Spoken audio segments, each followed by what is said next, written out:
Hello friends, welcome back to my YouTube channel Mission Tech. Friends, ITI के किसी भी exams को crack करने के लिए हमारे थ्योरी के कॉन्सेप्ट्स का क्लियर होना बहुत ही ज़रूरी है। मैं नंद कुमार मौर्य, डीआरडीओ टेक्नीशियन, ये 17th rank and UP diploma entrance exam 2nd rank holder. मैं आपके थ्योरी के कॉन्सेप्ट्स को क्लियर करने के लिए एमसीक्यू की सीरीज़ को लाया हूँ। हम इस वीडियो में एमसीक्यू को सॉल्व करेंगे, उसके एक्सप्लेनेशन को देखेंगे और साथ ही साथ फ्रेंड्स, मैं इस एमसीक्यू की सीरीज के पीडीएफ को अपने टेलीग्राम ग्रुप पर पिन कर दिया करूँगा। वहाँ से आप इजीली डाउनलोड कर सकते हैं। फ्रेंड्स, पीडीएफ को प्राप्त करने के लिए आपको हमारे टेलीग्राम ग्रुप को ज्वाइन करना होगा, जिसकी लिंक डिस्क्रिप्शन बॉक्स में दे दी गई है। तो आप वहाँ से उस लिंक को क्लिक करके आप हमारे टेलीग्राम ग्रुप पर इजीली ज्वाइन कर सकते हैं और इस पीडीएफ को प्राप्त कर सकते हैं। तो फ्रेंड्स, चलिए अब हम इस एमसीक्यू सीरीज को स्टार्ट करते हैं। इसके पहले क्वेश्चंस को देखते हैं। चलिए फ्रेंड्स, अब फ्रेंड्स मैं यहाँ पर आपको पहले क्वेश्चंस के बारे में बताऊँगा। जो मेरा पहला क्वेश्चन है वो है 1 micron is equal to. 1 micron क्या है, 1 माइक्रोन कितने के बराबर है। तो फ्रेंड्स, इसका जो मान पूछा गया है वो मिलीमीटर के बराबर पूछा गया है। तो उसके पहले सबसे पहले मुझे समझना होगा कि माइक्रोन क्या है, माइक्रोन किसकी यूनिट है।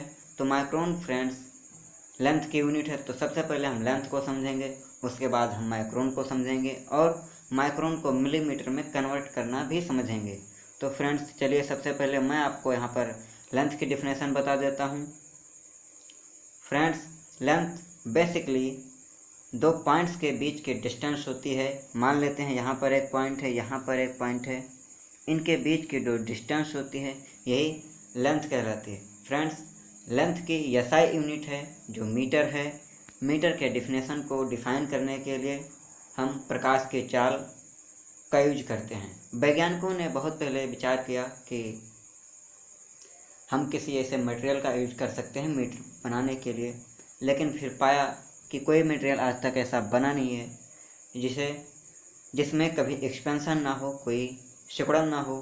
फ्रेंड्स, जब हम किसी दूसरे ग्रह या किसी दूसरे स्थान पर ले जाते हैं या किसी अन्य मौसम में ले जाते हैं, तो यूनिवर्स की हमारे वर्ल्ड की, हमारे जो सभी मटेरियल हैं उसमें कुछ ना कुछ एक्सपेंशन या सिकुड़न होता है।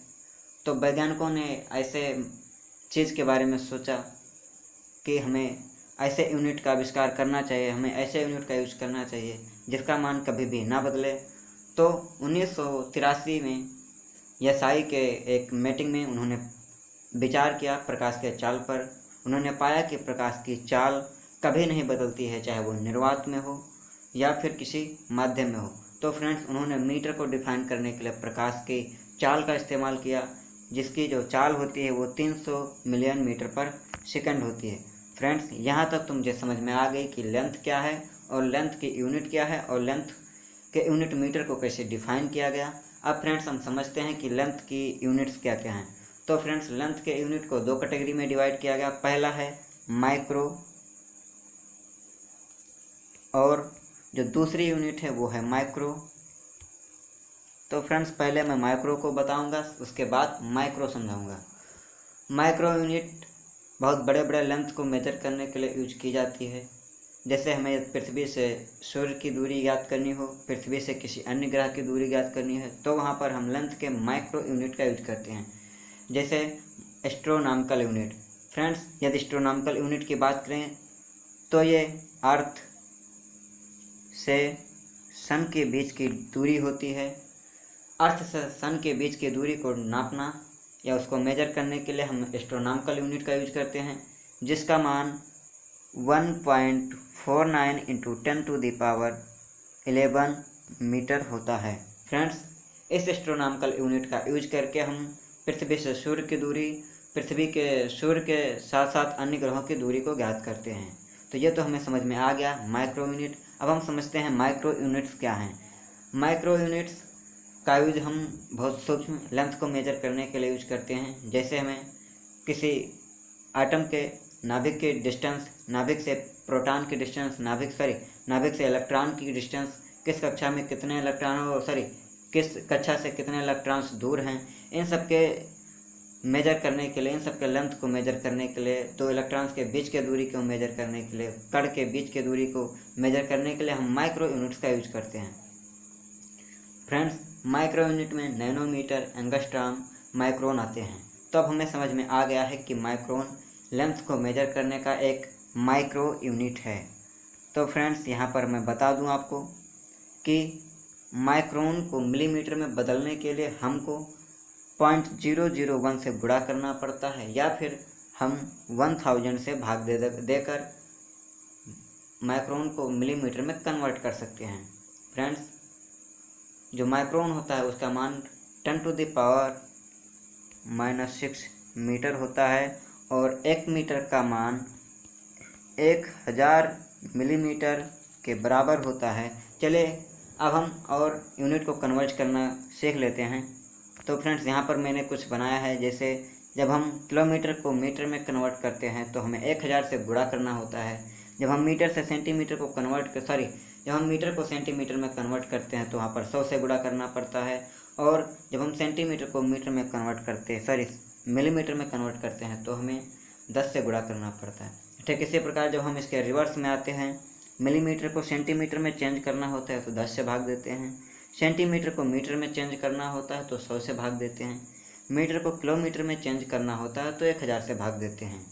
इसी प्रकार हम अन्य यूनिट्स को भी कन्वर्ट कर लेते हैं। जैसे फ्रेंड्स, यहाँ पर मैंने कुछ यूनिट के मान दे रखे हैं। जैसे 1 मिलीमीटर इक्वल होता है 1000 माइक्रोन, 1 मीटर इक्वल होता है 1000 मिलीमीटर, 1 मीटर इक्वल होता है 100 सेंटीमीटर, 1 मीटर इक्वल टू होता है 10 डेसीमीटर और 1 किलोमीटर इक्वल टू होता है 1000 मीटर। अब यहाँ पर हम समझ सकते हैं, आप देख लीजिए, 1 किलोमीटर बराबर 10 हेक्टामीटर, 1 हेक्टामीटर बराबर 10 डेकामीटर, 1 डेकामीटर बराबर 10 मीटर, 1 मीटर बराबर 10 डेसीमीटर, 1 डेसीमीटर बराबर 10 सेंटीमीटर और 1 सेंटीमीटर बराबर 10 मिलीमीटर। अब इसी प्रकार यदि हम इसका रिवर्स करते हैं तो यहाँ पर हमें जाने पर टन में भाग देना होता है। जैसे यदि हम 1 मिलीमीटर को सेंटीमीटर में कन्वर्ट करते हैं तो वहाँ पर मुझे 10 से भाग देना होगा, सेंटीमीटर को डेसीमीटर में कन्वर्ट करते हैं तो हमें 10 से भाग देना होता है।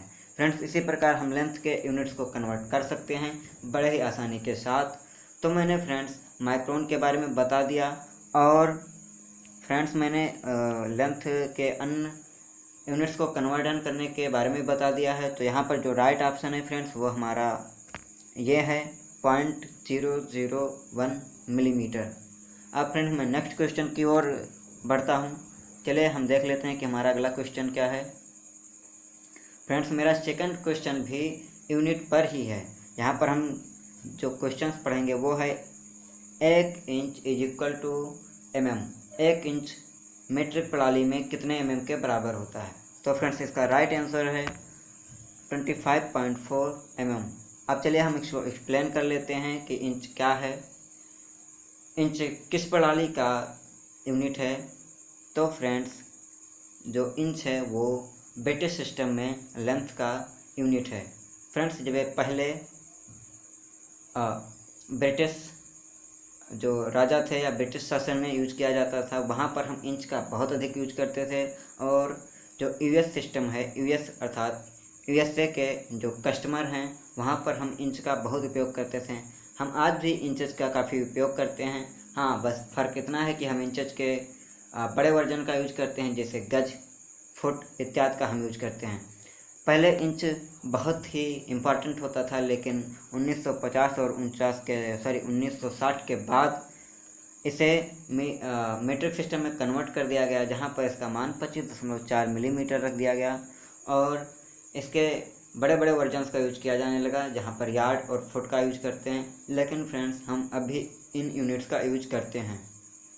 चलिए अब मैंने यहाँ पर कुछ मास दे रखे हैं, उसको पढ़ लेते हैं। तो फ्रेंड्स यहाँ पर बताया गया 1 foot equal to 12 inches, 1 yard equal to 3 feets and 1 mile equal to 1760 yards. अब चलिए मैं आगे बढ़ता हूँ। फ्रेंड्स यहाँ पर जो मेरा तीसरा क्वेश्चन है वो है बहुत ही इंपॉर्टेंट क्वेश्चन है, वो एंगल से है, एंगल के यूनिट से है। चलिए फ्रेंड्स, मैं क्वेश्चन को पढ़ता हूँ। What is the smallest unit of an angle? एक कोण की सबसे छोटी यूनिट क्या है? ऑप्शन है रेडियन, सेकेंड, मिनट, डिग्री। तो इसका जो राइट आंसर है वो है सेकेंड, अर्थात आंसर बी यहाँ पर सेकेंड। अब चलिए हम समझते हैं कि एंगल क्या है, एंगल के यूनिट्स क्या हैं, उनके बारे में। तो चलिए फ्रेंड्स, मैं आपको बता देता हूँ, कुछ समझा देता हूँ। उसके लिए हम यहाँ पर एक फिगर का यूज कर रहे हैं। यहाँ पर आप देख पा रहे हैं एक फिगर का मैंने यूज किया है। तो फ्रेंड्स, जब दो किरणें किसी कोण पर जब दो किरणें मिलती हैं, उनके स्टार्टिंग पॉइंट्स मिलते हैं किसी बिंदु पर जिसको वर्टेक्स कहा जाता है, तो वहाँ पर एंगल का निर्माण होता है, वहाँ पर कोण का निर्माण होता है। यहाँ पर आप देख सकते हैं कि ये मान लीजिए ये थीटा कोण है, तो यहाँ पर कोण का एक निर्माण हुआ है। यहाँ पर आप देख पाएंगे कि एक किरण ये है, एक किरण ये है। इसके जो स्टार्टिंग पॉइंट है वो किसी बिंदु पर मिलते हैं, जिसे वर्टेक्स कहा जाता है। तो इस तरह से कोण का निर्माण होता है। अब अगर किरण की बात करें कि किरण है क्या, किरण क्या रेखा से भिन्न है या रेखाखंड है? तो फ्रेंड्स, हम तीनों चीज़ों को समझ लेते हैं। जो रेखा होती है, जो लाइन होती है, वो बिंदुओं के बीच की दूरी होती है। इसका प्रसार अनंत तक जाता है। तो उसके लिए हम प्रसार करने के लिए हम इस तरह के सिंबल्स, इस तरह से उसको रिप्रेजेंट करते हैं। और जब हमें रेखाखंड को दर्शाना होता है तो रेखाखंड निश्चित पॉइंट्स के बीच की डिस्टेंस होती है। जैसे यहाँ हम मान लेते हैं ये और इसे बी। तो फ्रेंड्स, जो रेखाखंड होती है वो निश्चित बिंदुओं के बीच की दूरी होती है। और जो किरण होती है, जिसको मैंने यहाँ पर यूज किया है, इस्तेमाल किया है, वो उसकी जो एक स्टार्टिंग पॉइंट होती है और उसका जो प्रसार होता है वो अनंत तक जाता है। तो फ्रेंड्स, मैंने यहाँ पर तीनों चीज़ों को बता दिया है। लाइन क्या है, किरण क्या है और रेखाखंड क्या है। अब मैंने कोण को भी बता दिया है। अब चलिए हम समझते हैं। फ्रेंड्स, यहाँ पर जो सेकंड है वो कोण की सबसे छोटी यूनिट होती है। फ्रेंड्स, जो डिग्री है वो बेसिकली यूनिट मानी जाती है। और डिग्री के साथ साथ हम रेडियन को भी एंगल की यूनिट मानते हैं, यूनिट के रूप में प्रयोग किया जाता है। तो अब मैं समझाता हूँ आपको इन यूनिट्स के कन्वर्जन के बारे में। चलिए, एक रेडियन इक्वल टू होता है 57 पॉइंट मैंने यहाँ पर दे दिया है, मैं आपको बता देता हूँ। यहाँ पर आप देख सकते हैं फ्रेंड्स, एक रेडियन इक्वल टू 57.29 डिग्री होता है। एक डिग्री इक्वल टू 60 मिनट्स होता है। एक मिनट्स इक्वल टू 60 सेकंड होता है। अब यहाँ पर आप देख सकते हैं कि जो हमारा सेकंड यूनिट होता है वो सबसे छोटा यूनिट होता है किसी भी फ्रेंड्स, अब एंगल की बात हो ही रही है तो हम एंगल के प्रकार को भी डिस्कस कर लेते हैं कि हमारे कितने प्रकार के एंगल होते हैं। फ्रेंड्स, जो मेरा पहला एंगल है वो होता है एक्यूट एंगल। एक्यूट एंगल में एंगल का मान जो होता है वो 0 से 90 डिग्री के बीच में होता है। अर्थात जो एंगल होता है वो 0 डिग्री से 90 डिग्री के बीच में ही होता है, जिसे हम न्यून कोण या फिर एक्यूट एंगल बोलते हैं। अब यहाँ पर एक है राइट एंगल। तो फ्रेंड्स, जिस एंगल का मान 90 डिग्री होता है उसे हम राइट एंगल कहते हैं। यदि ऑब्ट्यूज एंगल की बात करें तो उसका मान 90 डिग्री से 80 डिग्री के बीच में होता है, उसे हम ऑब्ट्यूज एंगल कहते हैं। स्ट्रेट एंगल वो एंगल होता है जहाँ पर एंगल का मान 180 डिग्री हो जाता है। रिफ्लेक्स एंगल की बात की जाए तो रिफ्लेक्स एंगल वो एंगल होता है जिसका मान 270 डिग्री से अधिक होता है और 360 डिग्री से कम होता है, उसे हम रिफ्लेक्स एंगल कहते हैं। और जो फुल एंगल होता है वो फुल एंगल एग्जैक्ट 360 डिग्री का होता है। तो फ्रेंड्स, मैंने यहाँ पर एंगल के बारे में भी ब्रीफ में बता दिया है, आप इसको देख लीजिएगा। मैंने PDF में भी इसको पिन कर दिया है तो आप इसे इजीली पढ़ सकते हैं। अब मैं नेक्स्ट क्वेश्चन की ओर बढ़ता हूँ फ्रेंड्स। तो मेरा जो नेक्स्ट क्वेश्चन है वो भी एक यूनिट पर ही है, यूनिट को कन्वर्ट करने की प्रक्रिया पर ही है। यहाँ पर क्वेश्चन पूछा गया है कि अ मीटर इज इक्वल टू, यहाँ पर पूछा गया है कि हम मीटर को यदि इंच में कन्वर्ट करते हैं तो उसका मान कितना होता है। तो पहले मैं आपको ऑप्शन बता देता हूँ, इसका क्या ऑप्शन सही है। तो इसका राइट ऑप्शन है सी, 39.37 इंचेस। अब फ्रेंड्स, मैं आपको यहाँ पर कुछ यूनिट कन्वर्जन्स दिए गए हैं उनको बता देता हूँ। यहाँ पर लेंथ को कन्वर्ट किया गया है मिलीमीटर, सेंटीमीटर, मीटर व किलोमीटर में, आप यहाँ पर देख पाएंगे। और यहाँ पर मीट्रिक सिस्टम को इंग्लिश सिस्टम में कन्वर्ट करने की बात की गई है। तो फ्रेंड्स मैं आपको मीट्रिक सिस्टम को बता देता हूँ। सॉरी फ्रेंड्स, यहाँ पर ये 2 बार पिन हो गया है, तो आप एक बार ही पढ़ लीजिएगा, कोई प्रॉब्लम नहीं है। चलिए फ्रेंड्स, मैं मीट्रिक को कन्वर्ट करके बता देता हूँ। तो यहाँ पर मीट्रिक में कन्वर्ट किया गया है 1 millimetre equal to 0.03937 inches, 1 centimetre is equal to 0.3937 inches, 1 metre is equal to, sorry friends मैंने गलती कर दी है, चलिए मैं दोबारा उसे सुधार लेता हूँ। 1 millimetre is equal to 0.03937 inches, 1 centimetre is equal to 0.3937 inches, 1 metre is equal to 39.37 inches.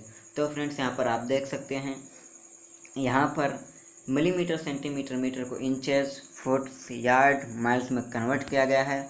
ऊपर आप देख पाएंगे कि यहाँ पर इंग्लिश को मीट्रिक में कन्वर्ट किया गया है। जैसे 1 inches is equal to 55.4 millimetre, 2.54 centimetre, 0.0254 metres. यहाँ पर आप देख सकते हैं यूनिट को कन्वर्ट किया गया है। तो आप इसको बड़े इजली में समझ सकते हैं। मैं इस पर ज़्यादा आपका समय नुकसान नहीं करूँगा। अब मैं आपको अगले क्वेश्चन की ओर चलता हूँ, बताऊँगा। फ्रेंड्स यहाँ पर एक बहुत ही इंटरेस्टिंग क्वेश्चन आ गया है। चलिए अब हम इसको समझ लेते हैं। मेरा जो अगला क्वेश्चन है वो है मापी यंत्र से। तो चलिए स्टार्ट करते हैं। 5th question is which instrument is an indirect measuring instrument.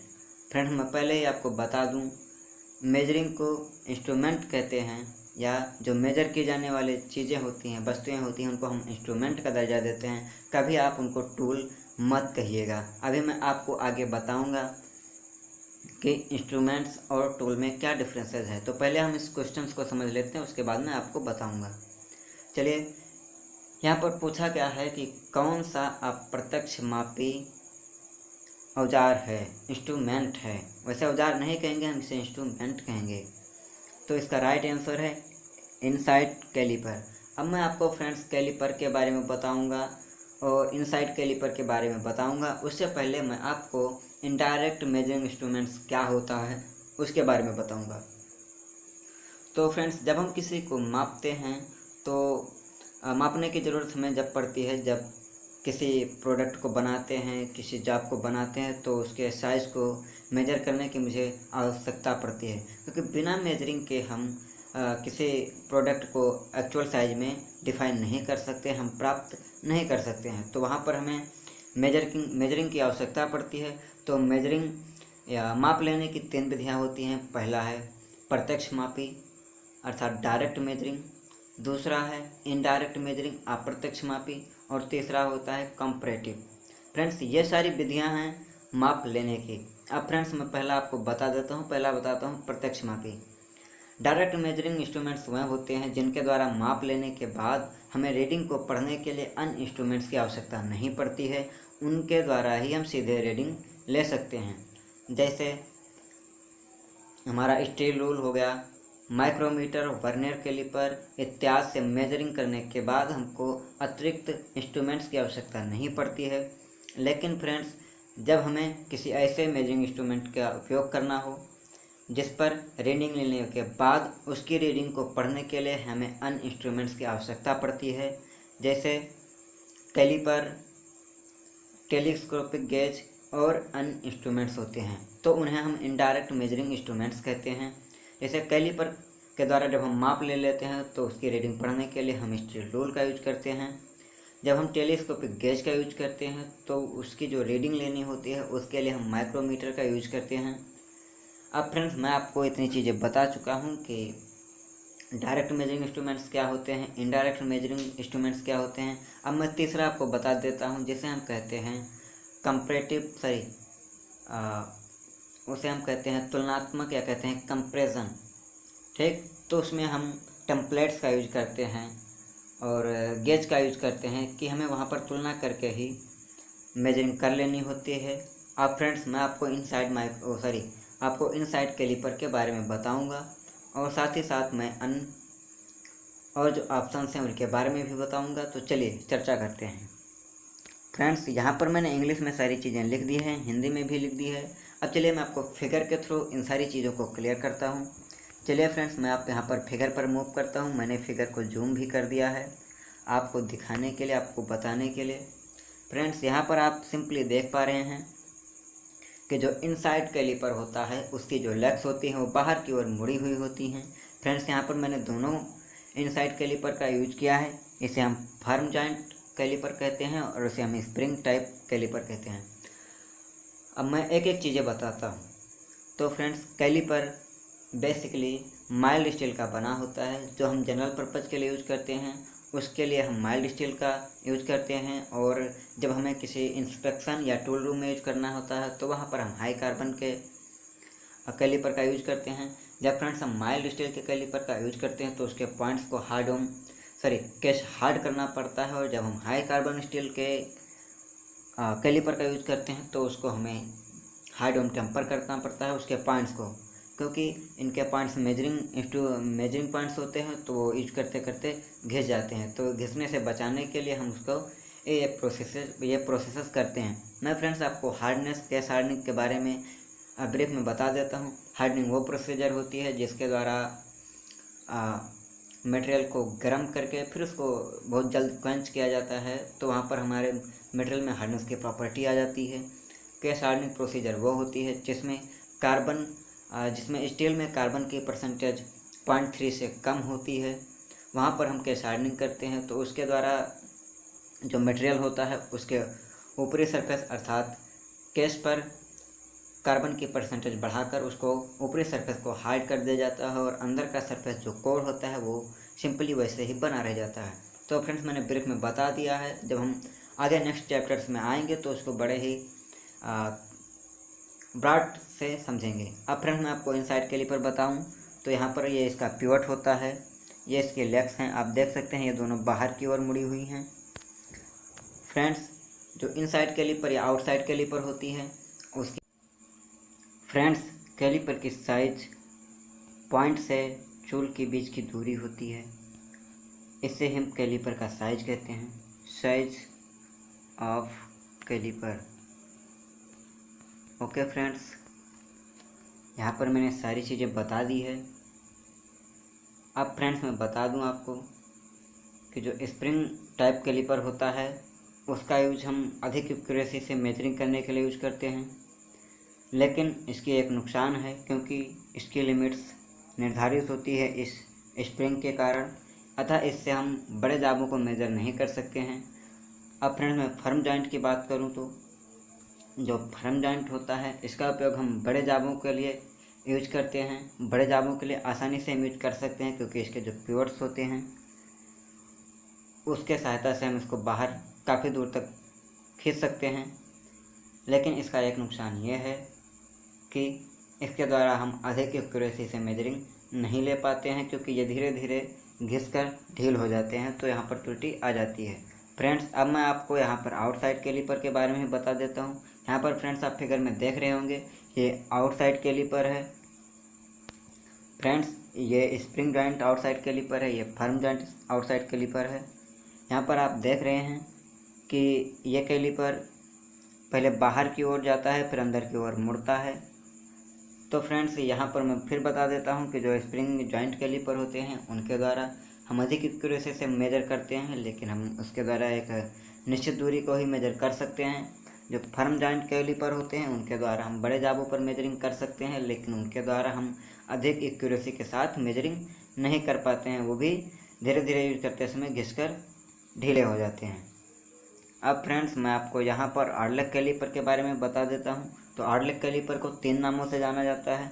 पहला है आर्डलेग कैलिपर, दूसरा हर्माफ्रोडाइट कैलिपर, तीसरा है जैनी कैलिपर। फ्रेंड्स, जो हमारा आर्डलेग कैलिपर होता है उसका एक पॉइंट तो सीधा होता है और दूसरा पॉइंट 45 डिग्री पर जाके आगे की ओर मुड़ जाता है।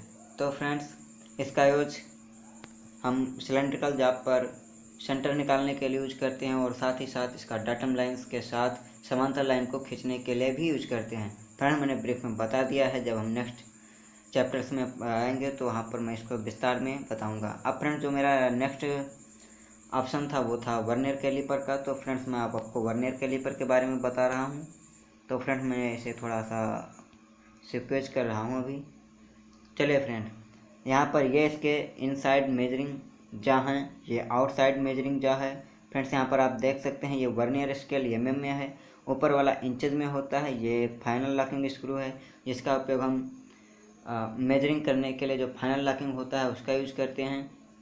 यहाँ पर एक फाइन एडजस्टिंग स्क्रू लगा हुआ है। ये मेन स्केल है जो इसमें इंचेज में है। यहाँ पर मेन स्केल mm में दिया हुआ है। ये इसकी डेप्थ प्रोब है, इसका उपयोग हम गहराई को मापने के लिए करते हैं। इसके बारे में हम डिटेल्स में नेक्स्ट चैप्टर्स में चर्चा करेंगे। अब यहाँ पर हमारा इनसाइड माइक्रोमीटर है। यहाँ पर आप देख सकते हैं ये कार्बाइड जा होती है।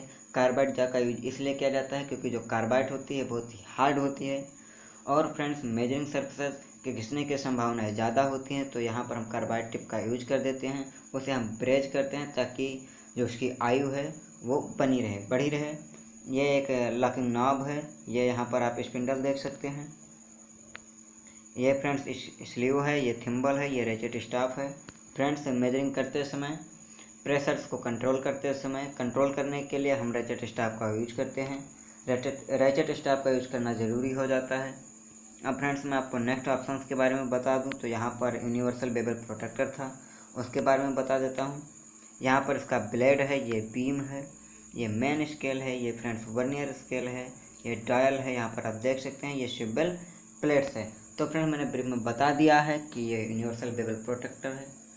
इसका यूज़ हम 5 मिनट की एक्यूरेसी के साथ या अल्पतमांक के साथ हम किसी भी एंगल को मेजर करने के लिए यूज करते हैं। अब फ्रेंड्स मैं आपको नेक्स्ट क्वेश्चंस की ओर बढ़ने से पहले आपको इंस्ट्रूमेंट और टूल्स के डिफरेंसेस के बारे में बता देता हूँ, डिफरेंस के बारे में बता देता हूँ। चलिए फ्रेंड्स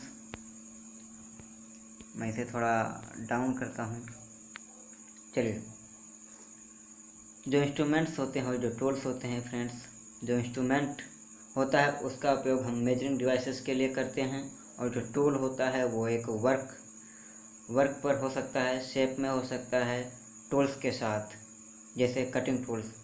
जो इंस्ट्रूमेंट्स होते हैं उनको हमें चलाने के लिए अधिक इंस्ट्रक्शंस की आवश्यकता होती है, बहुत ही एक्यूरेसी की आवश्यकता होती है, जबकि हम टूल्स का यूज करते समय उतनी इंस्ट्रक्शंस एक्यूरेसी का ध्यान नहीं देते हैं। इसे फ्रेंड्स यदि एग्जाम्पल्स के थ्रू बात करें तो यदि हम माइक्रोमीटर या वर्नियर कैलिपर द्वारा किसी जाप को माप रहे हैं तो वहाँ पर मुझे इंस्ट्रक्शंस को फॉलो करना पड़ता है, जो नियम हैं उनको फॉलो करना पड़ता है, तभी हम उसको हम मेजर कर सकते हैं, उसको सही डायमेंशन में मेजर कर सकते हैं। लेकिन फ्रेंड्स यदि हम हैमर का यूज़ करते हैं तो वहाँ पर हमें ज़्यादा इंस्ट्रक्शन का यूज नहीं करना होता है, और यदि हम फाइल का भी यूज करते हैं तो वहाँ पर मुझे ज़्यादा इंस्ट्रक्शंस का यूज नहीं करना पड़ता है। हाँ बता दूँ, इंस्ट्रक्शंस का यूज करते हैं लेकिन अपने सेफ्टी और अपने कार्य स्किल को सुधारने के लिए, कार्य स्किल को शीघ्र करने के लिए हम यूज करते हैं। फ्रेंड्स यहाँ पर मेन डिफरेंस हमको समझ में आ गई है कि जो इंस्ट्रूमेंट्स होते हैं उनका यूज हम मेजरिंग डिवाइसेस के लिए करते हैं, जो टूल्स होते हैं उनका प्रयोग हम सामान्यतः वर्क शेप्स टूल्स के साथ यूज करते हैं। बेसिकली कटिंग टूल्स होते हैं हमें, और अन्य टूल्स हो सकते हैं। जो इंस्ट्रूमेंट्स होते हैं उनको चलाने के लिए हमें अधिक इंस्ट्रक्शंस की आवश्यकता होती है, नियम की आवश्यकता होती है, लेकिन जब हम कटिंग टूल्स या और अन्य टूल्स का यूज करते हैं तो उनके लिए हमें सामान्य नियम से भी काम चल जाता है। अब फ्रेंड्स मैं नेक्स्ट क्वेश्चन की ओर बढ़ता हूँ। तो यहाँ पर नेक्स्ट क्वेश्चन पूछा गया है कि which instruments is a direct instruments. यहाँ पर पूछा गया है कि डायरेक्ट इंस्ट्रूमेंट्स क्या है। ऑप्शन है steel rule, caliper, try square, divider. तो इसका राइट आंसर है स्टील रूल। फ्रेंड्स अब यहाँ पर हम स्टील रूल के बारे में डिस्कस करेंगे, बहुत अच्छे से जानकारी प्राप्त करेंगे। तो फ्रेंड्स एक बार मैं आपको डायरेक्ट इंस्ट्रूमेंट्स के बारे में बता दूं। डायरेक्ट इंस्ट्रूमेंट्स वह इंस्ट्रूमेंट्स होते हैं जिनके द्वारा माप लेने के बाद हमें किसी अन्य इंस्ट्रूमेंट्स की आवश्यकता नहीं पड़ती है, जैसे steel rule, vernier micrometer, vernier caliper etc। अब फ्रेंड्स मैं आपको स्टील रूल के बारे में बता देता हूँ। स्टील रूल के बारे में हम डिटेल से समझते हैं कि स्टील रूल क्या होता है, उसके अल्पतमांक क्या होते हैं, उसको किस मटेरियल का बनाया जाता है, वो कितने लंबाई में मिल सकता है। तो फ्रेंड उन सारे सवालों के जवाब आपको मिलने वाले हैं। तो इस वीडियो को बड़े ध्यान से अंत तक देखिएगा, क्योंकि अंत में भी क्वेश्चंस काफ़ी इंटरेस्टिंग हैं। जो स्टील रूल होता है वो एक डायरेक्ट मेजरिंग इंस्ट्रूमेंट्स है। स्टील रूल स्टेनलेस स्टील या स्प्रिंग स्टील की एक स्ट्रिप होती है जिस पर इंचज और मिलीमीटर में ग्रेजुएशंस बने होते हैं। इन ग्रेजुएशंस की थिकनेस 0.12 से 0.18 मिलीमीटर होती है। फ्रेंड्स, जो स्टील रूल्स होते हैं वो जनरली जो कॉमनली होते हैं वो 6 इंचज के या 15 सेंटीमीटर्स के यूज किए जाते हैं। या अधिक भी लंबाई में होते हैं जैसे 6 इंचज, 12 इंचज, 24 इंचज और अधिक लंबाई में हो सकते हैं। मिलीमीटर में इसका जो लीस्ट काउंट होता है वो 0.5 मिलीमीटर होता है। और यदि हम ब्रिटिश सिस्टम में बात करें तो ब्रिटिश सिस्टम में इसका जो लीस्ट काउंट होता है वो 1/64 इंचज होता है। अब फ्रेंड्स, ये तो रही स्टील रूल की बात। अब हम स्टैंडर्ड स्टील रूल के बारे में बात कर लेते हैं। यहाँ पर दिया गया है standard rule steel rule simple सा स्टील रूल होता है, एक कॉमन टाइप का स्टील रूल होता है जिसका उपयोग हम जनरली यूज करते हैं। ये 6 इंचज, 12 इंचज या 24 इंचज में प्राप्त होता है। अब फ्रेंड्स, मैं आपको यहाँ पर फिगर के थ्रू बता देता हूँ। आप यहाँ पर फिगर देख सकते हैं, यह स्टील रूल है। यहाँ पर जो ग्रेजुएशंस हैं यहाँ पर आप देख सकते हैं कि एक तरफ ये मिलीमीटर में दिया गया है फ्रेंड्स, और इधर आपको इंचज में मिल जाएगा। और हम लोग जनरली इसका यूज भी करते हैं। अब फ्रेंड्स, इसके मटेरियल के बारे में चर्चा कर लेते हैं कि आखिर ये मटेरियल किस मटेरियल का बना होता है। तो फ्रेंड्स, मैंने बता दिया है कि यह स्टेनलेस स्टील या स्प्रिंग स्टील का बनता है। तो चलिए मटेरियल्स के बारे में हम ब्रेक में समझ लेते हैं कि आखिर स्टील किस स्टील का बना होता है। तो फ्रेंड्स, ये पता चल गया है कि ये स्टील का बना होता है। तो सबसे पहले हम स्टील के बारे में समझेंगे, फिर स्टेनलेस स्टील और स्प्रिंग स्टील के बारे में भी समझेंगे। तो स्टील आयरन और कार्बन का मिश्र धातु होता है। इसमें कार्बन की मात्रा 1.5 से 2% तक हो सकती है। फ्रेंड्स, जो स्टेनलेस स्टील होता है उसमें 18% क्रोमियम, 8% निकेल और जो कार्बन की परसेंटेज होती है वो 1.2% से कम होती है। उस समय जब हमें जो स्टील प्राप्त होता है उसे हम स्टेनलेस स्टील कहते हैं। स्टेनलेस स्टील जंगरोधी स्टील होती है, घिसन प्रतिरोधी स्टील होती है, उसकी एक्यूरेसी अधिक होती है, इसीलिए हम उसका use measuring instruments, surgical instruments और जो ऑपरेशंस के इंस्ट्रूमेंट्स होते हैं उनको बनाने के लिए हम यूज करते हैं।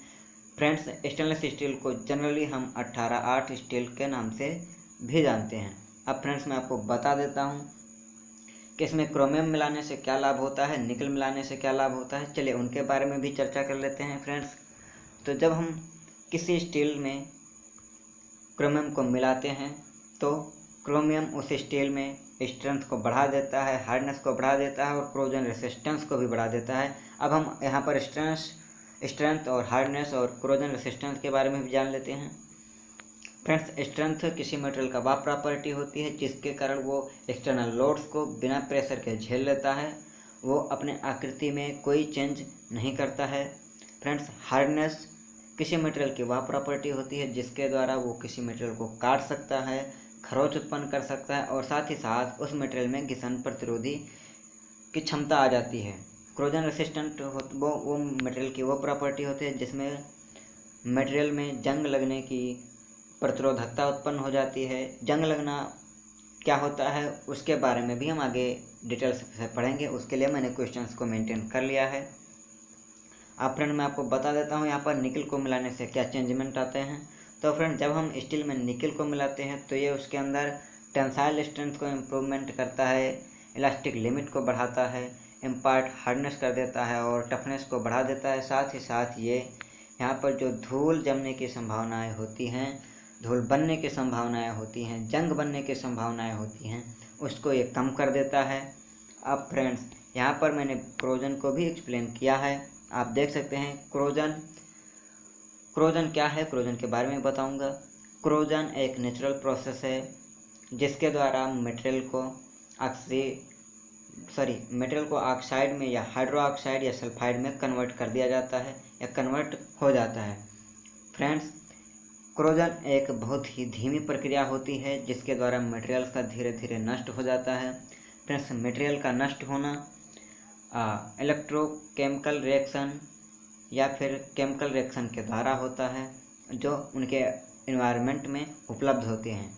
जैसे फ्रेंड्स, हमारे एनवायरनमेंट में ऑक्सीजन उत्पन्न होता है, ऑक्सीजन उपस्थित होता है जब हम लोहे को नमी में रख देते हैं तो उसके संपर्क में आने से, ऑक्सीजन के संपर्क में आने से वो धीरे धीरे ऑक्सीडाइज होने लगता है और वो जंग उसमें लग जाता है, तो उसे हम क्रोजन कहते हैं। फ्रेंड, मैंने क्रोजन के बारे में बता दिया है। अब हम अपने नेक्स्ट क्वेश्चन की ओर बढ़ते हैं। फ्रेंड, जो हमारा नेक्स्ट क्वेश्चन है वो भी काफ़ी इंपॉर्टेंट है। Which steel rule is use for measuring the slot depth of hole. Friends, किस स्टील रूल का यूज हम स्लॉट को मापने के लिए, डेप्थ को मापने के लिए, होल के डेप्थ को मापने के लिए यूज करते हैं? तो फ्रेंड्स, इसका जो राइट आंसर है वो नैरो रूल है। अब फ्रेंड्स, हम आपको यहाँ नैरो रूल के बारे में बताएंगे। नैरो रूल फ्रेंड्स एक फ्लेक्सिबल रूल की तरह होता है। ये चौड़ाई में कम होता है, नियर अबाउट 66 mm होता है, और इसको एक क्लिप के द्वारा अटैच कर दिया जाता है, जिसके सहायता से इसको मेजरिंग करने में आसानी होती है। फ्रेंड्स, यहाँ पर आप फिगर में देख सकते हैं, यहाँ पर नैरो रूल दिखाया गया है। यहाँ पर आप देख सकते हैं कि इसको एक क्लिप के द्वारा अटैच कर दिया जाता है, जिसके द्वारा हमें मेजरिंग करने में आसानी होती है। फ्रेंड्स, यहाँ पर मेरा नेक्स्ट क्वेश्चन है, which rules is use for measuring spherical job. गोलाकार जाप को मापने के लिए किस रूल का यूज किया जाता है? तो फ्रेंड्स, इसका राइट आंसर है फ्लेक्सिबल रूल। यहाँ पर मैं आपको बताऊंगा कि फ्लेक्सिबल रूल अन्य रूल की तुलना में क्यों अलग है, क्यों इसके द्वारा हम गोलाकार जाप को माप सकते हैं। तो चलिए फ्रेंड्स, हम इसके बारे में समझते हैं। फ्रेंड्स, फ्लेक्सिबल स्टील रूल के द्वारा हम गोलाकार जाबों को माप लेते हैं। ये अन्य स्टील रूल से भिन्न इसलिए है क्योंकि इसका मटेरियल चेंज हुआ होता है। फ्रेंड्स, इसको बनाने के लिए हम स्टेनलेस स्टील के बजाय स्प्रिंग स्टील का यूज करते हैं। यहाँ पर आप देख सकते हैं कि मैंने मेंशन कर दिया है, स्प्रिंग स्टील शीट से इसका निर्माण किया जाता है। अब फ्रेंड, मैं आगे आपको बताऊंगा कि स्प्रिंग रूल स्टेनलेस स्टील से किस प्रकार भिन्न है। उससे पहले मैं आपको फ्लेक्सिबल स्टील रूल के बारे में बता देता हूँ। फ्रेंड्स, ये 6 इंच से 12 इंच के साइज में मिलते हैं, और इनकी जो थिकनेस होती है वो 1/64 इंचेज होती है। इनके अंदर इलास्टिसिटी अधिक होती है, और ये इंचेज मिलीमीटर दोनों साइजों में मिलते हैं। अब फ्रेंड्स, अब हम स्प्रिंग स्टील के बारे में समझते हैं, और साथ ही साथ हम जानेंगे कि स्प्रिंग स्टील स्टेनलेस स्टील से भिन्न क्यों है। फ्रेंड्स, इसके जो कंपोजिशन होते हैं उसमें 0.08 से 0.15% कार्बन होता है, और इसमें मैग्नीज मैक्सिमम 2% मिलाया जाता है, और क्रोमियम 16 से 18% हो सकता है, और जो निकल होता है वो 6 से 8% होता है। यहाँ पर आप देख सकते हैं कि स्टेनलेस स्टील के तरह ही इसके क्रोमियम और निकल के कंपोजिशन होते हैं, बस फ़र्क इतना है कि इसमें हम मैग्नीज का इस्तेमाल कर लेते हैं। फ्रेंड्स, इस स्प्रिंग स्टील की खासियत ये है कि इसके अंदर हाई यील्ड स्ट्रेंथ होती है। फ्रेंड्स, ये बहुत ही इंपॉर्टेंट होती है किसी मटेरियल के लिए। हम आपको आगे यील्ड स्ट्रेंथ के बारे में बताएंगे, और साथ ही साथ इसके अंदर एक यूनिक प्रॉपर्टी होती है जिससे इसको आसानी से फॉर्म किया जा सकता है, शेप में ढाला जा सकता है, और इसको आसानी से हम हीट ट्रीटेड कर सकते हैं। फ्रेंड्स, अब मैं आपको यहाँ पर बताऊंगा कि मैग्नीज को मिला देने से स्टील में क्या चेंज आते हैं। तो फ्रेंड्स, स्टील में हम मैग्नीज को फेरोमैग्नीज या सिल्को मैग्नीज के रूप में मिलाते हैं। जब हम इसको स्टील में मिलाते हैं तो ये स्टील को हार्ड, टफ और वेयर रेसिस्टेंस बना देता है। अब फ्रेंड, मैं आपको यहाँ पर और कुछ चीज़ें बता दूँ। जैसे मैंने अभी बताया था कि आपको यील्ड स्ट्रेंथ के बारे में समझाऊंगा। तो फ्रेंड्स, यील्ड स्ट्रेंथ को समझने से पहले हम कुछ बेसिक चीज़ें समझ लेते हैं, जैसे स्ट्रेस, स्ट्रेन इत्यादि।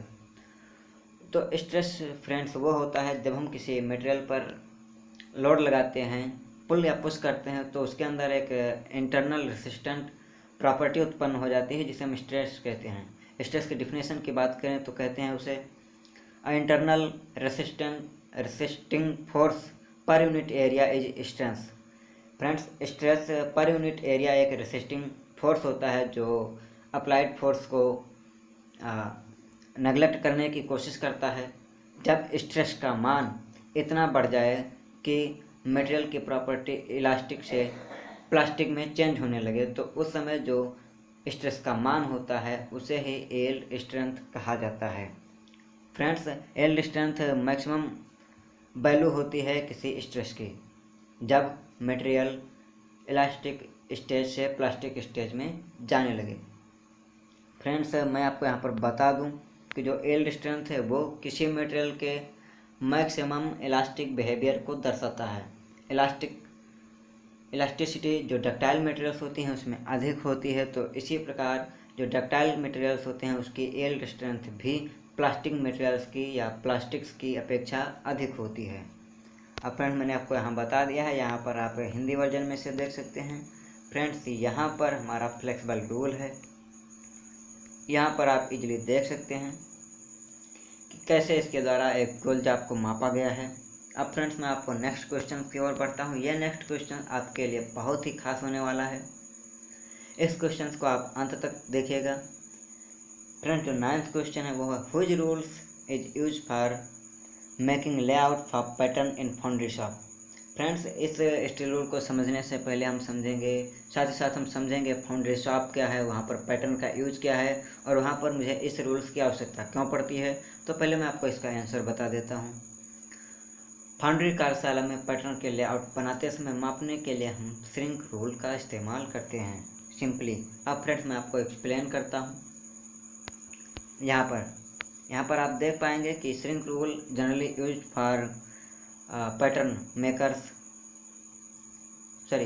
Shrink rule is generally used by pattern maker wheel making patterns. जब पैटर्न मेकर पैटर्न को बनाते हैं तो वहाँ पर श्रिंक रूल का इस्तेमाल किया जाता है। अब फ्रेंड, मैं आपको बताऊंगा पैटर्न क्या है और फाउंड्री शॉप्स क्या है और पैटर्न मेकर क्या होते हैं। साथ ही साथ मैं आपको श्रिंकेज अलाउंस के बारे में बताऊंगा और श्रिंक रूल अपने जो साधारण स्टील रूल्स होते हैं उनसे कितने गुने इसके ग्रेजुएशंस बड़े होते हैं, कितने कम होते हैं, उनके बारे में भी बताऊंगा। चलिए चर्चा करते हैं। तो फ्रेंड्स, यहाँ पर मैं आपको एक फिगर के थ्रू पहले समझाता हूँ। यहाँ पर आप देख सकते हैं कि यहाँ पर मैंने पैटर्न, मोल्ड और कास्टिंग के बारे में बताया है। तो फ्रेंड्स, पहले मैं पैटर्न को बताता हूँ। यहाँ पर आप एक बॉक्स देख सकते हैं, इसे हम कोर बॉक्स कहते हैं। इसका प्रयोग हम कास्टिंग के लिए करते हैं। तो फ्रेंड्स, पैटर्न एक प्रोडक्शन किए जाने वाले ऑब्जेक्ट जॉब्स का एक मॉडल होता है जिसका प्रयोग हम कैविटी बनाने के लिए यूज करते हैं कोर बॉक्स के अंदर। यहाँ पर आप देख सकते हैं कि ये जो लकड़ी के आकार का ये इसमें दिख रहा है, ये एक पैटर्न है। इसको हम कोर बॉक्स के अंदर सैंड डालकर उसको दबाते हैं, फिर उसको हम निकाल लेते हैं। तो फ्रेंड, जब हम इसको निकाल लेते हैं तो हमारे यहाँ कुछ इस तरह की आकृति कैविटी बन जाती है। फिर इसी कैविटी में हम मटेरियल्स को प्योर करते हैं, उड़ेलते हैं। उड़ेलने के बाद हमारी कास्टिंग तैयार हो जाती है। फ्रेंड्स, आप यहाँ फिगर में देख सकते हैं कि ये कास्टिंग बनकर तैयार हो गई है। यहाँ पर फ्रेंड्स, मैं बता दूँ कि बॉक्स हमारे दो होते हैं, कोप होता है, ट्रैग होता है। एक बीच में लगाया जाता है। जब हम कई बड़े बड़े कास्टिंग से करते हैं तो वहाँ पर हम चिक का भी यूज इस्तेमाल कर लेते हैं। ओके फ्रेंड्स, ये कास्टिंग बनकर तैयार हो जाती है। तो जो कास्टिंग तैयार होती है उसकी हमको मशीनिंग करनी पड़ती है, क्योंकि कास्टिंग के एग्जैक्ट बाद हमको शुद्ध रूप में मटेरियल का जाब हमें प्राप्त नहीं हो पाता है। तो उसके लिए पैटर्न में कुछ अलाउंसेस दिए जाते हैं, जैसे श्रिंकेज अलाउंसेस होते हैं, मशीनिंग अलाउंसेस होते हैं और अलाउंसेस होते हैं। उनके बारे हम यहाँ पर चर्चा नहीं कर रहे हैं। तो फ्रेंड्स, जब हम श्रिंकेज अलाउंस देते हैं तो यहाँ पर मैं बता दूँ आपको कि श्रिंकेज अलाउंस क्यों दिया जाता है। कोई भी मटेरियल है, जब हम उसको पिघलाते हैं तो उसमें एक्सपेंशन होता है, लेकिन जब वही मटेरियल सिकुड़ती है तो उसमें सिकुड़न उत्पन्न हो जाता है। इसीलिए फ्रेंड्स, हम पैटर्न में कुछ ऐसा अलाउंस दे देते हैं कि जब मटेरियल हमारी ठंडी हो तो हमारे कास्टिंग पर कोई फर्क ना पड़े, हमारी कास्टिंग एग्जैक्ट साइड में हमें प्राप्त हो सके। इसके लिए फ्रेंड्स, हम एक स्टील रूल का यूज करते हैं जो मैंने बता दिया है पहले, श्रिंक रूल। उसके ग्रेजुएशंस में हम जो सिंपल स्टील रूल होता है उसके ग्रेजुएशंस के अकॉर्डिंग कुछ मान बढ़ा देते हैं, जिससे हम माप लेते हैं। जब हम कास्टिंग करते हैं तो हमारा मटेरियल सटीक बैठ जाता है, सटीक तैयार हो जाता है। तो फ्रेंड्स, मैंने आपको बता दिया है पैटर्न के बारे में, श्रिंक रूल के बारे में भी बता दिया है। अब मैं आगे आपको बताता हूँ। यहाँ पर आप देख पाएंगे कि मटेरियल्स को मैंने बताया है, किस मटेरियल के लिए हमें कितना श्रिंकेज अलाउंस दिया जाना चाहिए वो यहाँ पर मैंने मेंशन किया है। फिर मैं बता दूँ कि ये मीटर मीटर में मटेरियल की साइज है और जो श्रिंकेज अलाउंस है वो मिलीमीटर में है। आप यहाँ पर देख पाएंगे जैसे व्हाइट कास्ट आयरन के लिए 21 मिलीमीटर पर मीटर है, मेलेबल कास्ट आयरन के लिए 15 मिलीमीटर पर मीटर है। यहाँ पर यदि हम ब्रिटिश साइज में बात करें तो फ्रेंड्स श्रिंक रूल का जो इंचेज होता है वो वास्तविक इंचेज से 1/16 इंच से लेकर 3/16 इंच प्रति फुट बड़ा होता है। फ्रेंड्स मैंने यहाँ पर ब्रीफ में आपको पैटर्न को समझाने का प्रयास किया है, फिर भी यदि आपको पैटर्न समझ में नहीं आता है तो आप कमेंट कर दीजिएगा, तो वहाँ पर मैं आपको सेपरेटली वीडियो के द्वारा पैटर्न्स के बारे में समझा दूंगा, कास्टिंग के बारे में भी बता दूंगा और मोल्ड्स क्या होते हैं उनके बारे में भी ब्रीफ में बता दूंगा। तो फ्रेंड्स अब मैं आपको अदर रूल्स के बारे में बता देता हूँ। आप यहाँ पर देख पाएंगे कि यहाँ पर किस शीट रूल के बारे में बताया है। फ्रेंड्स किस शीट रूल सिंपल रूल्स से थोड़ा भिन्न होता है, इसे हम एक एंगल आयरन की जैसे मान सकते हैं। यहाँ पर मैं आपको फिगर से दिखा के बता देता हूँ। यहाँ पर आप देख पाएंगे कि ये स्टील रूल थोड़ा भिन्न है। इसका यूज हम सिलेंड्रिकल जॉब्स की मार्किंग करने के या फिर कीबैक की मार्किंग करने के लिए हम इसका अधिकतर यूज करते हैं। अब फिर मैं आपको और एक कैलिपर रूल्स के बारे में भी बता देता हूँ। ये भी एक स्पेशल रूल्स होते हैं, इनको मैंने क्वेश्चंस में नहीं डिस्कस किया है। तो फ्रेंड्स ये रूल्स थोड़ा अलग होते हैं। इसमें 2 रूल्स होते हैं, एक बड़ा रूल्स होता है, एक नैरो रूल्स लगा होता है। नैरो रूल्स को पेंच की सहायता से बड़े रूल्स में फिट कर दिया जाता है, इसके द्वारा हम छोटे छोटे माप्स ले सकते हैं। अब फिर मैं आपको एक और रूल्स के बारे में बता देता हूँ। यहाँ पर आप देख सकते हैं मैंने हुक रूल के बारे में बताया है। हुक रूल भी सिंपली स्प्रिंग रूल्स का बना होता है। उसके एक सिरे पर हुक लगा होता है जिसके द्वारा हम स्टेप्स की मेजरिंग कर सकते हैं। कोई जब मैंने टर्न किया है स्टेप में तो उसकी मार्किंग कर सकते हैं, मेजरिंग कर सकते हैं। सॉरी फ्रेंड्स, हम मेजरिंग करते हैं, मार्किंग नहीं करते हैं। उसकी मेजरिंग कर सकते हैं। यदि हमें कोई ब्लॉक दिया गया है उसमें भी स्टेप्स बने हैं तो वहाँ पर हम मेजरिंग कर सकते हैं। इसी तरह से हम बड़े इजीली वे में स्टेप्स पर मेजरिंग करने के लिए हुक रूल का यूज करते हैं। यहाँ पर आप देख सकते हैं कि इसके हुक को इस प्रकार फंसाकर इसको मेजरिंग किया गया है। फ्रेंड्स हमारा नेक्स्ट क्वेश्चन है डिग्री सेंटीग्रेड्स को फ़ारेनहाइट में बदलने के लिए। मेरा क्वेश्चन है 0 degree centigrade is equal to Fahrenheit. 0 degree centigrade कितने फ़ारेनहाइट के बराबर होता है? तो फ्रेंड्स इसका राइट आंसर है option C 32 degree Fahrenheit. Friends यहाँ पर मैंने इसको विदाउट एक्सप्लेन किया है। जो 0 degree centigrade is equal to 32 degree Fahrenheit, अर्थात 0 डिग्री सेंटीग्रेड 32 डिग्री फ़ारेनहाइट के बराबर होता है। फ्रेंड्स यहाँ पर आप देख सकते हैं कि यहाँ पर बताया गया है कि टेम्परेचर को फ़ारेनहाइट में कन्वर्ट कैसे करते हैं।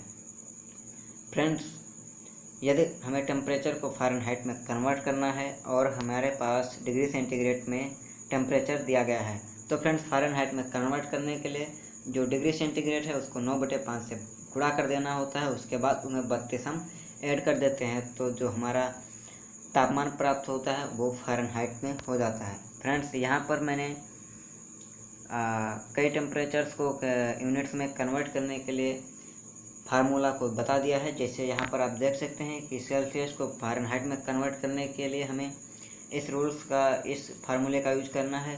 जैसे 9/5 गुणे डिग्री सेंटीग्रेड प्लस 32। यहाँ पर आप एक एग्जाम्पल्स देख सकते हैं। यहाँ पर बताया गया है कि फ़ारेनहाइट को कैसे सेल्सियस में कन्वर्ट कर सकते हैं। तो उसके लिए हमें 9/5 गुणे फ़ारेनहाइट माइनस 32 कर देना है।